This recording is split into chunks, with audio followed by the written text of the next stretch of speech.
नमो नमः. मी दया जोशी. संस्कृत अध्ययन या यूट्यूब चॅनलवर आपल्या सगळ्यांचं स्वागत. आज आपण पाहणार आहोत इयत्ता 10वीचा रम्य संस्कृतम या शीर्षकाखालील लकार जगत हा घटक. यामध्ये आपण लिट लकाराचा अभ्यास करणार आहोत. या लिट लकाराचं पाणिनींचं सूत्र आहे परोक्षे लिट. या सूत्राचा अर्थ असा होतो, ज्या पूर्वी घडून गेलेल्या घटना आहेत तर त्यांना लिट लकार होतो, म्हणजेच लिट लकारामध्ये त्या दर्शवल्या जातात. तुमच्या पुस्तकामध्ये जी उदाहरणं दिलेली आहेत ती आता आपण बघूयात.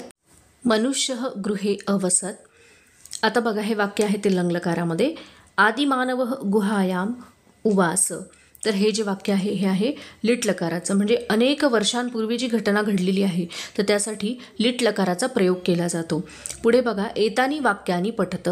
मोहनः पाठशालाम अगच्छत. छात्राः पुस्तिकाः अयच्छन्.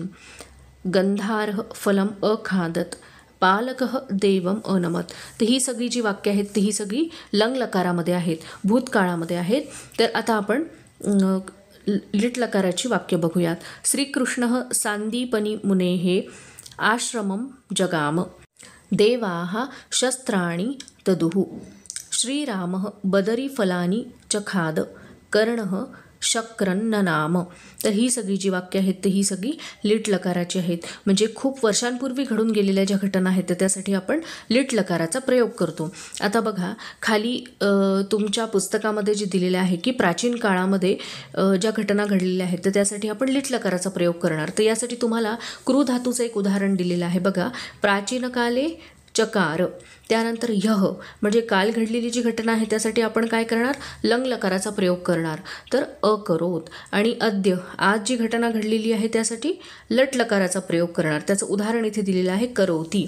आणि आगामी काले किंवा श्वः म्हणजे उद्या जी घटना घडणार आहे त्यासाठी आपण लिट लकाराचा प्रयोग करणार आहे, जसं की करिष्यती. त्यानंतर पुढे जे जिज्ञासा पत्रम दिलेलं आहे तर ते आपण बघूयात. यातील प्रश्न असा आहे, मूलधातुम योजयत. म्हणजे जी लिट लकाराची क्रियापदं दिलेली आहेत त्यासोबत खाली धातू दिलेले आहेत तर आपल्याला त्यांच्या जोड्या जुळवायच्या आहेत. तर बघा, बभाषे त्याचा धातू जो आहे भाष. त्यानंतर मुमोच याचा धातू आहे मुच. पुढचं क्रियापद आहे पपाठ, त्याचा धातू आहे पठ. त्यानंतर पपात याचा धातू आहे पत. त्यानंतर पपौ तर याचा धातू आहे पुन्हा पत. त्यानंतर ववंदे याचा धातू आहे वंद. आणि ददौ याचा धातू आहे दा. त्यानंतर आपण बघूयात भाषा सूत्रम 3. यामध्ये बघा, सुरुवातीला तुम्हाला भूतकाळ किती आहेत तर 3 लकारते आहेत. तर त्याविषयी आधी सांगितलेलं आहे बघा. प्रथम भूतकाळ किंवा अनद्यतन भूतकाळ ज्याला म्हटलं जातं त्यालाच पाणिनींच्या परिभाषेमध्ये लंग लकार असं म्हटलं जातं. तर त्याचं उदाहरण इथे दिलेलं आहे अगच्छत. त्यानंतर पुढचा जो प्रकार आहे तो आहे द्वितीय भूतकाळ. त्यालाच परोक्ष असं सुद्धा म्हटलं जातं, परोक्ष भूतकाळ. तर त्याला पाणिनींच्या परिभाषेमध्ये लिट लकार असं म्हटलं जातं. तर त्याचं उदाहरण इथे दिलेलं आहे जगाम.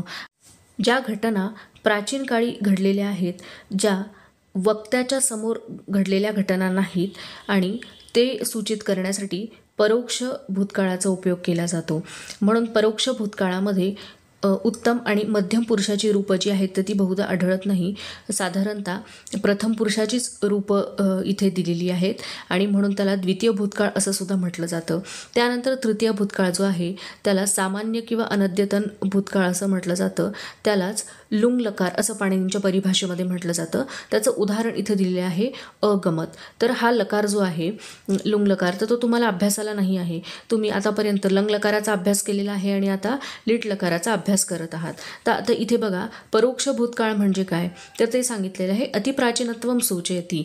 जे आत्ताच मी तुम्हाला मराठीमध्ये सांगितलं की अतिप्राचीन काळातल्या ज्या घटना आहेत तर त्यासाठी त्या दर्शवण्यासाठी लिट लकाराचा उपयोग केला जातो. परोक्ष म्हणजे काय, परोक्ष याचा अर्थ काय होतो, परोक्ष नाम अक्षणोः परम. म्हणजे ज्या आपल्या डोळ्याच्या समोर घडलेल्या घटना नाही आहेत, ज्या आपल्याला इतरांकडनं समजलेल्या आहेत तर त्यालाच परोक्ष असं म्हटलं जातं. त्यानंतर इथे परोक्ष भूतकाळाचे 2 प्रकार दिलेले आहेत. तर ते 2 प्रकार कोणते आहेत तर एक आहे अभ्यस्त आणि दुसरा आहे आमंत. तर आता अभ्यस्त म्हणजे काय आणि आमंत म्हणजे काय ते आपण बघू.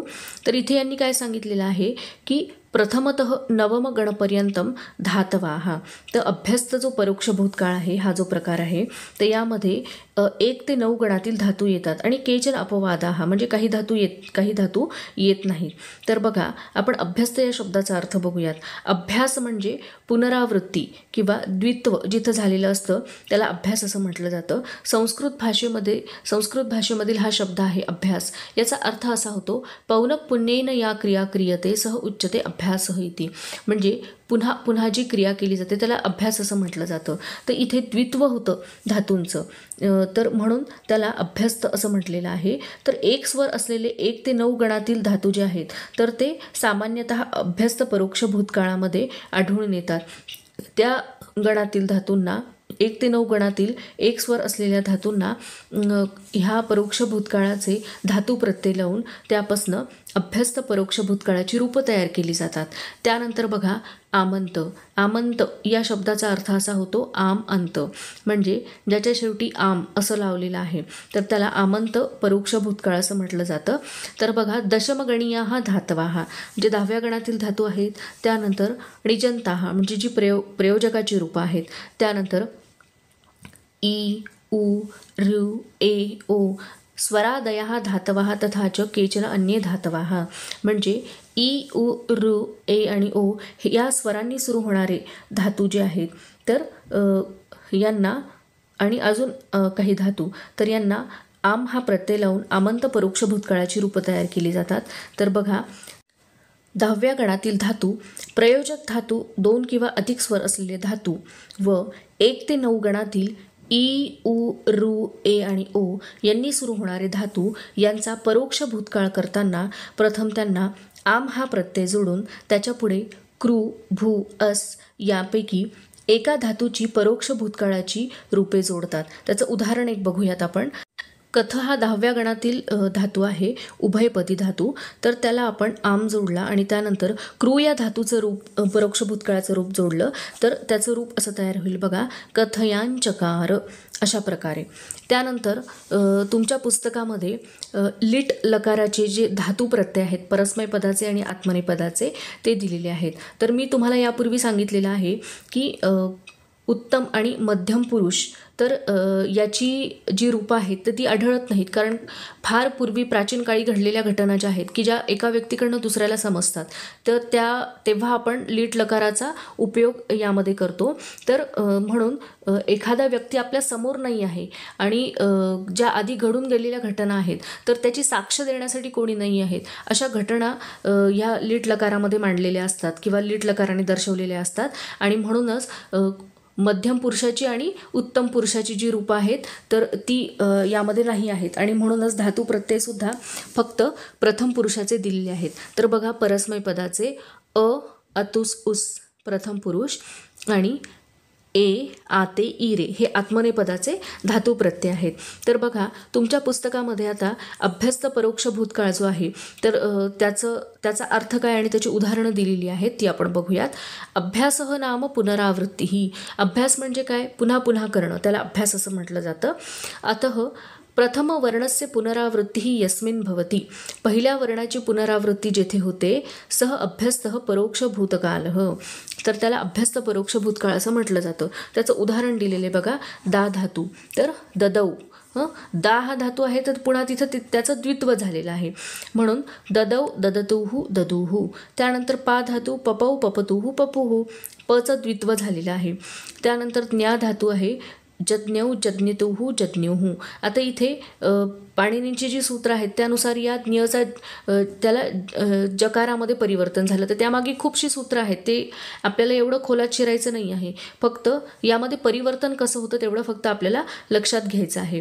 त्यानंतर बघा दृश ददर्श ददृशतुहु ददृशुहु।